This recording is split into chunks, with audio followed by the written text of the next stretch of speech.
Good evening, I'm Justin Betty. And I'm Stacy Van Dyke. Right now, roads are closed from Fargo to the Canadian border, Devil's Lake to Grand Forks, and Jamestown to Montana, as a mid-April storm has blanketed much of the state in heavy, wet snow. Let's head straight to First Alert Storm Team Chief Meteorologist Hutch Johnson with the latest on its trajectory. Hutch. All right, Justin and Stacy, thanks so much. Good evening, everyone. First and foremost, we've had a lot of snow across the area heading through the day already, and there's more on the way. Now, taking a look at some of the area radar display, you can see where the dark blues are from Nelson County right along that Highway 2 corridor into Grand Forks.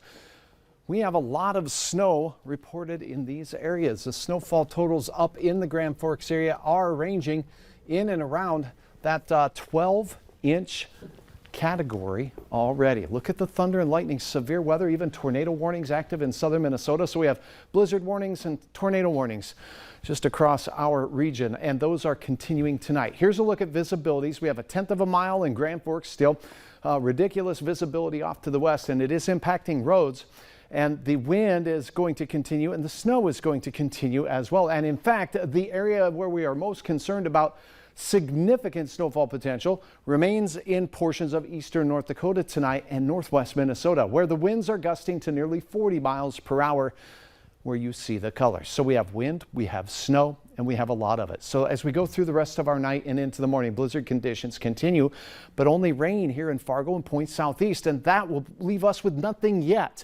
Wednesday, we're going to get a break across much of the southern valley of Minnesota, no precipitation, but we're expecting heavy snow to continue for portions of northwest Minnesota and into northeast North Dakota. Wednesday night into Thursday will bring Fargo's chance of snow. That lasts into Friday. We're going to have hour-by-hour details on exactly when and where and what you can expect. And we'll also have an update on that Easter Sunday system that we're watching as well. Another First Alert Weather Day. Details in a minute. All right, thanks, Hutch. All right, you saw that thin band between the rain area and the places getting a lot of snow. Valley News Team's Nishay Taylor is out in Castleton, North Dakota, right where about the point where those 2 points merge. Nishay, what's it look like out there right now? Well, right now it is just raining, but I will say, Hutch just mentioned 40 miles per hour winds. It definitely feels like that over here. I feel like I need a weighted vest or something just to hold me down because it's pushing me all over the place. But right now I'm here in Castleton, as mentioned, on near County Road 18 and off of Interstate 94. This is actually a perfect stop for plenty of people to just wait out this storm. There's a truck stop. There's also a hotel. Earlier today, I spoke to a trucker who is headed to Utah. He said that once he heard that I-94 was shut down from Jamestown to the Montana border, he decided to do an early pit stop and get some rest. And also, before I went live here, there was a nice gentleman that stopped by and said that he's resting at this hotel because he was headed to Page, North Dakota, which is about 35 miles away from where I am. He works for the railroad, and he said that his boss told him to just wait it out until tomorrow. Now, one thing he did say to me was that he hoped in the morning that he did not see any white snow on the ground. Now, we can't say, but that may not be so likely. So he'll probably be sticking around for a little bit longer. I'll send it back to you guys. Nishay in Castleton, Valley News Live. Yeah, I feel like you can see a couple flags right behind you, Nishay. Thanks so much. Hey, we have absolutely. We also have a crew up in Devil's Lake where they say the snow has been falling most of the day. They say it started around noon and it's still falling. We'll bring you another live report from Devil's Lake in the morning on the Valley Today. Now out in Bismarck, they've declared a snow emergency. And while many people in the hardest hit area stayed home from work or school today with the snow, others didn't have that luxury. Krista Kondrowski rode along with tow truck drivers in Bismarck to see what a snow day looks like from their perspective. Mark Adolph with Aces Towing had packed away his coveralls and was preparing to shift his work into more spring and summer activity. But today's blizzard put him back in winter-like action. I'm on my 6th call. So was that more or less than you were expecting? Less, a lot less. He attributes the lack of action in the morning to early warnings about the severity of the storm and that school was canceled well in advance. This took drivers off the roads for early commutes, but by late afternoon, it was a different story. Aces Towing received about 60 calls by 3:30, and Adolph doesn't expect it to slow down anytime soon. I think it'll probably pick up tomorrow. Then more people will be out. I think they had enough notice to stay home today. So, you can just tell there's nobody really driving around in it. With the storm lingering for a few more days and snow totals still unknown, his advice echoes that of many other agencies. Stay home if you don't need to be out, and if you do, drive slow.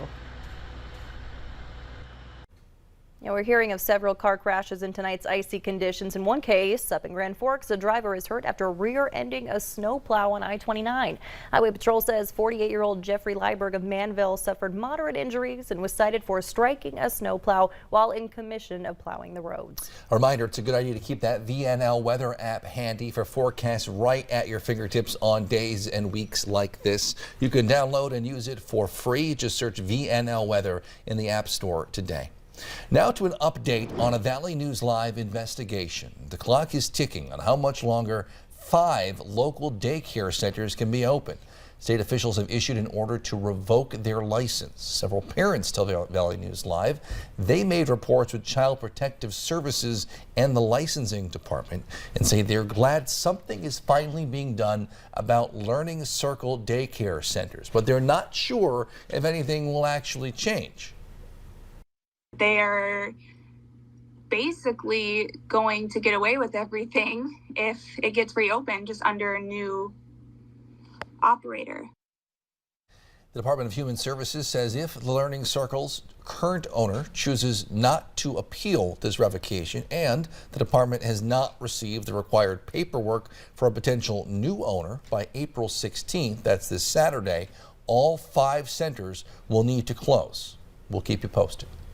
New tonight at 10, a Florida man linked to more than 60 motorized golf cart thefts in 7 states was sentenced today to 2 years in federal prison. The FBI began investigating Nathan Rodney Nelson after the Cass County Sheriff's Office here in Fargo asked for help in solving a series of golf cart thefts. Nelson pleaded guilty back in December to interstate transportation of stolen property. Investigators say he stole at least 63 golf carts worth at least $283,000.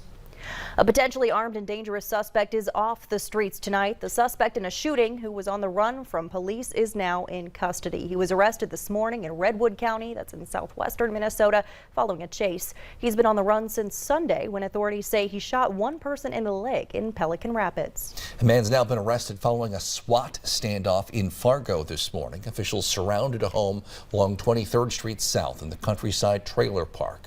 Police say a suspect was hiding inside one of the homes and they were trying to get him out. Eventually, police were able to arrest 25-year-old Deontay Prescott of Fargo. They say no one was hurt during that standoff. Police have now released the names of the people they were looking for during a 2-hour manhunt in the Northern Valley on Sunday. The driver has been identified as 25-year-old Jordan Larson, his passenger as 23-year-old Jordan Lorraine Krolak.